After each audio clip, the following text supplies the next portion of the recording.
உங்கள் favourite TV ஷோக்களை இனி miss பண்ண தேவையில்லை. ஜீ5 இல் முற்றிலும் இலவசமாக காணுங்கள், இங்கேயும் எப்பொழுதும். இந்த வீட்டுக்கு எல்லாமே நீதாண்டா. ஊருக்குள்ள ஒரு பிரச்சனைனா நல்லது கெட்டது எல்லாமே சொல்றது நீதாண்டா. அப்படிப்பட்ட நீயே இப்படி ஒரு விஷயத்தை பண்ணலாமாடா? பாட்டி, இன்னும் எத்தனை நாளைக்கு தான் அவரை திட்டிகிட்டே இருக்க போறீங்க? ஒரு பிரச்சனைன்னு வந்துட்டா அதை பெருசாக்கிறத விட்டுட்டு அதை முடிக்கிறது தானே பாட்டி நல்லது. முடிக்கதாயா செய்யணும். ஆனா 2 நாளா இந்த வீடே இளவு வீடு மாதிரி இருக்கு. இவ ஆத்தா லட்சுமிக்கெல்லாம் உசுரே ஒட்டல. கோயிலுக்கு போறேன் குளத்துக்கு போறேன்னு கிளம்பி போயிட்டே இருக்காயா. அடுப்பு கூட பத்த வைக்கல. ஆதி வீடே மழையில அடிச்சிட்டு போன மாதிரி இருக்கியா. நேத்து நைட்டு இங்க எல்லாரும் படுத்துட்டு இருக்கும்போது ஆண்டாள காணமேன்னு அப்படியே ஒரு நிமிஷம் பதறி போயிட்டயா. லட்சுமியும் நானும் போய் அங்க போய் பார்த்தா மொட்டை மாடியில சத்தமே கேட்காம அழுதுட்டு இருக்காயா.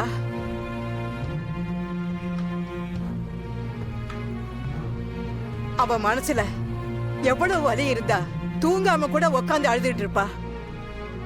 அவளுக்கு கோபம் எதனால தெரியுமா? உன்னையும் ஆண்டாளையும் சேர்த்து வச்சு பேசுறதுனால இல்ல. அந்த பேச்சு வர்றதுக்கு காரணம் அவ அப்பங்கிறதுனாலதான் அந்த கோபம். இவ மேல தப்பே இருந்தாலும் இவனுக்கு ஏண்டித்தானே ஆண்டாள் வரைஞ்சு கட்டிட்டு நிப்பா. இவனால தானே ஆண்டாள் அழகர் வேண்டான்னு சொன்னா. இவன் முக்கியமா சாமி முக்கியமான்னு கேட்டா இவன் தான் முக்கியம்னு சொல்லுவாயா. அப்படி இருந்தவளுக்கு இவ செஞ்சது எவ்வளவு வலிய கொடுத்திருக்கோம்.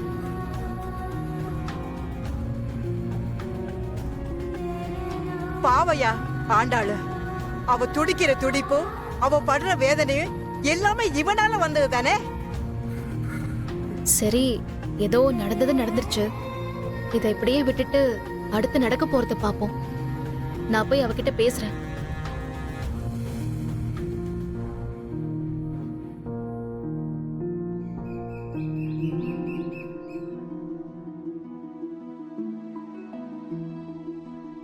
என்னடி, இன்னும் அப்பா மேல கோவம் குறையலையா? இல்ல கோவமே போலையா? ஏ பாவண்டி, அவரு ஏதோ ஒரு வேகத்துல அவர் யோசிக்க போய் இன்னைக்கு இப்படிலாம் ஆயிடுச்சுன்னு குழந்தை மாதிரி அழுதுட்டு இருக்காரு. அதுக்காக அப்படியெல்லாம் பண்ணலாமா? தப்புதாண்டி. ஆனா என்ன பண்ண முடியும் சொல்லு? அவரு எப்பவும் போல தான் செஞ்சது சரின்னு நினைச்சிட்டு இருந்தா நாம அவர் மேல கோவப்படுறதுக்கு நியாயம் இருக்கு. ஆனா செஞ்சது தப்புன்னு மன்னிப்பு கேட்கிறவர் மேல கோவத்தை காட்டுறதுல என்னடி இருக்கு? இது வேற யார் செஞ்சிருந்தாலுமே நான் அவ்வளவு பெருசா எடுத்துக்க மாட்டேன் பாரதி. அவரு என் அப்பாடி. அவரு மேல நான் வச்சது சாதாரணமான பாசம் இல்ல, அது ஒரு பைத்தியக்காரத்தனம். அவரு என்ன சொன்னாலும் நான் நம்பினேன் தெரியுமா? அவரு என்ன செஞ்சாலுமே நான் அவர் கூடவே இருந்தேன். இங்க பாரு, உன் வேதனை எனக்கு புரியாம இல்ல. ஆனா ஒரு விஷயம் முடியும் நினைக்கும் போது அத ஓரம் கட்டுறது எவ்வளவு பெரிய தப்பு தெரியுமா? விட்டுலாண்டி. எப்படி விட சொல்ற? எப்படி உன்னால ஈஸியா எடுத்துக்க முடியுது? அவரை எப்படி முதல்ல உன்னால மன்னிக்க முடியுது? அவரு என்ன மட்டுமா தப்பா பேசினாரு? உன் புருஷனையும் தானே பேசினாரு. நீ என்னோட ஆண்டாள், அவரு என்னோட ஆதி. உங்களை பத்தி எனக்கு தெரியும்டி. உங்க அப்பா மட்டும் இல்ல, இந்த ஊரே வந்து உங்களை பத்தி தப்பா சொன்னாலும் நான் நம்ப மாட்டேன். ஏண்டி, என் மேல உனக்கு அவ்வளோ நம்பிக்கையா? இருக்காதா? நீ என் ஃப்ரெண்டுடி. உன்னை நம்பாம நான் வேற யார நம்புவேன்? உனக்கு ஒரு விஷயம் சொல்லவா? ஒருத்தருக்கு தப்பான அப்பா அம்மா இருக்கலாம், தப்பான புருஷனோ இல்ல பொண்டாட்டியோ இருக்கலாம். அண்ணா தம்பி அக்கா தங்கச்சின்னு யார் வேணாலும் தப்பா இருக்கலாம். ஆனா அந்த ஒருத்தருக்கு நல்ல நட்பு மட்டும் கிடைச்சா போதும்.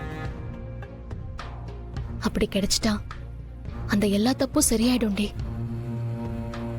நீ யோசிச்சு பாரு, எனக்கு மட்டும் நீ ஃப்ரெண்டா இல்லாம இருந்திருந்தா உன்னை தேடி நான் இவ்வளவு தூரம் வந்திருப்பேனா?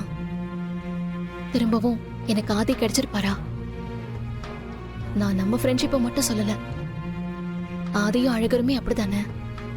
ஆதி அழகரை தேடி வரும்போது தானே அவரால் என்ன பார்க்க முடிஞ்சது. நமக்கு தெரிஞ்சோ தெரியாமலோ நமக்கு நல்லது செய்யற ஒரே ஒரு உறவு ஃப்ரெண்ட்ஸ் மட்டும்தான். நீ சொல்றதெல்லாம் கரெக்டு தான் பாரதி. இதே இடத்துல வேற யாராவது இருந்திருந்தா உன்ன மாதிரி பேசியிருக்க மாட்டாங்கல்ல. என்ன பண்றது, எதிரில் இருக்கிறது என் ஆண்டாளாச்சே. எப்படி நான் சந்தேகப்படுவேன்? ஏய், உனக்கு ஞாபகம் இருக்கா இல்லையான்னு தெரியல. நாம ஸ்கூல் படிச்சிட்டு இருக்கும்போது ஒரு நாள் யானையை பார்க்க போலான்னு சொல்லி எல்லாரையும் கூட்டிட்டு போனாங்கல்ல. நான் அங்க போற வரைக்கும் எல்லாரும் போறோம்னு ஜாலியா தான் இருந்தேன். ஆனா நான் அங்க போனதும் அந்த யானையை பார்த்து நான் ரொம்ப பயந்துட்டேன். திடீர்னு அந்த யானை சங்கிலியெல்லாம் அறுத்துக்கிட்டு ஓடி வந்துருச்சுல. அப்ப நான் பயந்த பயத்துக்கு அளவே இல்ல. அந்த நிமிஷம் என் கையை உன் கையால பிடிச்சு, நான் இருக்கேன் பாரதி, பயப்படாதன்னு சொன்னேன். நீ அந்த யானை கூட சண்டைலாம் போடல. ஆனா எனக்கு அந்த நேரத்துல நீ அந்த யானையை அடிச்சு விரட்டி காப்பாத்தின மாதிரி ஒரு ஃபீலிங். அப்ப இருந்து இப்ப வரைக்கும் எனக்கு ஏதாவது பயம் வந்துச்சுன்னா நான் தேடுற ஒரே ஒரு கை உன் கைதான். அதனால் தாண்டே என் கையில குழந்தைய வச்சுக்கிட்டு வாழ்க்கையில அடுத்து என்ன செய்ய போறோம் தெரியாம பயம் வந்தப்போ நான் உன்னை தேடி வந்தேன். பாரு, இப்போ நீ இல்லாம எங்க வாழ்க்கை இல்ல, நாங்க இல்லாம உன் வாழ்க்கையிலும் எதுவும் இல்லைன்னு ஆயிடுச்சு. கரெக்டு தாண்டி. நீயும் நானும் 9th ஸ்டாண்டர்ட் படிச்சுட்டு இருக்கிறப்போ சதீஷ்னு ஒருத்தன் எனக்கு லவ் லெட்டர் கொடுத்தான், ஞாபகம் இருக்கா? யார் அந்த ரோஸ் மில்க் சதீஷா? ஆமாண்டி. அவன் எனக்கு லெட்டர் கொடுத்தப்போ அப்ப நான் அவனை பலார்னு அடிச்சேன்ல. நீ கூட வந்து அவன் நல்ல பையன்தான், அழகா இருக்கான், லவ் பண்ண வேண்டியதானன்னு கேட்டல்ல. அதுக்கு நான் என்ன சொன்னேன்னு உனக்கு ஞாபகம் இருக்கா? அதை எப்படி மறப்பேன்? நீயும் நானும் ஒரே வீட்ல அண்ணன் தம்பிய நம்ம 2 பேரும் கல்யாணம் பண்ணிக்கிட்டு ஒரே வீட்ல 2 பேரும் மருமகளா வந்து மாமியார டார்ச்சர் பண்ணணும், கடைசி வரைக்கும் தனி கொடுத்தனும் போகாம நம்ம 2 பேரும் ஒத்துமையா இருக்கணும்னு சொன்னவதானே நீ. அன்னைக்கு ஏதோ நாம அன்னைக்கு இருந்த வயசுல கொஞ்சம் மெச்சூரிட்டி இல்லாம பேசிட்டோம். ஆனா யோசிச்சு பாரு, கிட்டத்தட்ட இப்பவும் ஒரே மாதிரி தான் இருக்கும். ஆமா, ஆனா என்ன ஒண்ணு, அன்னைக்கு சொன்ன மாதிரி நாம அண்ணன் தம்பிய கல்யாணம் பண்ணிக்கல. எங்க அண்ணன் அழகர நீயும் உங்க அண்ணன் ஆதிய நானும் கல்யாணம் பண்ணிக்கிட்டோம். அதனால்தான் இந்த மாமியார டார்ச்சர் பண்ண முடியாம போச்சோ. இது பாரு, ஆனா ஒண்ணுடி, நமக்கு இந்த நாத்தனாரெல்லாம் யாரும் இல்ல. அது வரைக்கும் நம்ம தப்பிச்சோம். இருந்திருந்தாங்கன்னு வச்சுக்கோயேன், இவ்ளோ ஜாலியா இருக்க முடியுமா? அது எப்படி நாத்தனார் இல்லன்னு சொல்லுவேன்? உனக்கு நான் தான் நாத்தனார், எனக்கு நீ தான் நாத்தனார். ஆமா இல்ல, ஆனா டார்ச்சர் பண்ணாத நாத்தனார். ஜீ5 ஆப்பை டவுன்லோட் செய்து அனைத்து எபிசோடுகளையும் இலவசமாக பாருங்க.